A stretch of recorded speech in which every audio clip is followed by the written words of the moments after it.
I think it's very easy, and especially like the industry that I work in, we kind of talk about people leaving with a bag and fleeing their country, but it's very confronting to actually see what that looks like.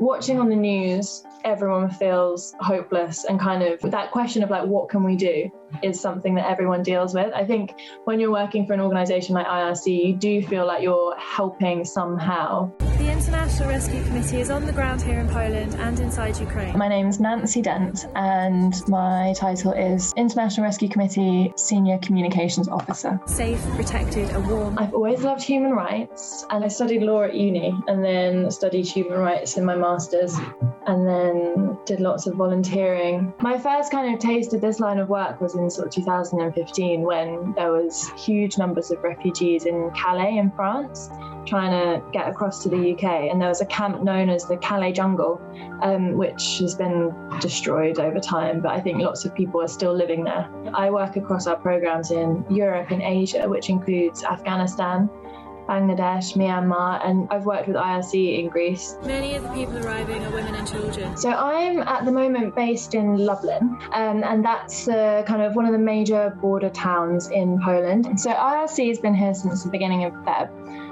assessing things. So we have teams going out to speak with local organisations, visit border points, and kind of see what is needed. So the number of people fleeing is huge. And just to put that into context, last year in Poland, 5,200 people applied for asylum. So the numbers are really different. And so the reception that people are receiving is largely volunteer-led, because obviously Poland's not had to kind of deal with such huge numbers of refugees before. And then there's also protection issues. So women and children are the majority of people who are crossing over from Ukraine, because lots of men have obviously been told to stay in Ukraine to fight. And the protection issues are huge. That people are at risk of trafficking, exploitation, unaccompanied children who are crossing, have been going missing anecdotally. And so that's something else that the IRC is really going to be stepping in to kind of provide assurances for. I've never really worried about my safety and security on trips like this. I think we're all driven by the same thing, which is to support the people who need it most. I think a lot of the photos and video footage you see in the news are people, it's like a still image of somebody running in a direction or looking helpless. And I think that's a really damaging narrative around refugees generally, and migration and displacement. Speaking to people from Ukraine is really eye-opening, because on one hand, they're absolutely devastated about the place that they've just left, the fact that they may have traveled by themselves, coming to terms with the reality of the situation. But the minute you ask them about, how do they feel about the people they've left behind? How do they feel about Ukraine as a country? They talk with such passion, and it's just like what we've seen on the news. They're so passionate about Ukraine and really kind of resilient. And the world needs to remember that people are not just a black and white image on a screen, and people are really complex. And although they can be, traumatized by what they're going through, they're also playing with their kids or like thinking about the next step. And I think that's always really inspiring.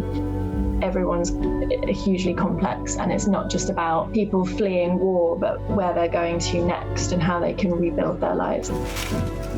One woman was saying that she was so surprised at the warm welcome she was receiving in Poland, and she didn't expect it.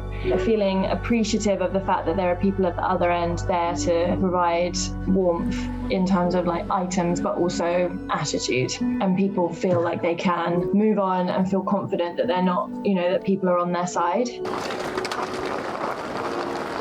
I think it's very easy to kind of absorb the news and feel kind of frozen in the fact that you can't do anything. But anyone can have a conversation with their friends about it and kind of raise awareness with family members who might not have an understanding of things. I think in this instance, like everybody has wanted to either come and volunteer or send donations. And while those things are, really important, and it's amazing that people really do want to kind of provide a physical thing to help, I think the best thing that people can do is look at organisations that are already here, whether it's the IRC, but whether it's like a women's rights organisation that works in Warsaw, who, that they're aligned to, and just donate to them, because they're the ones who are here, who have the expertise, and you can really kind of channel the work that they're doing.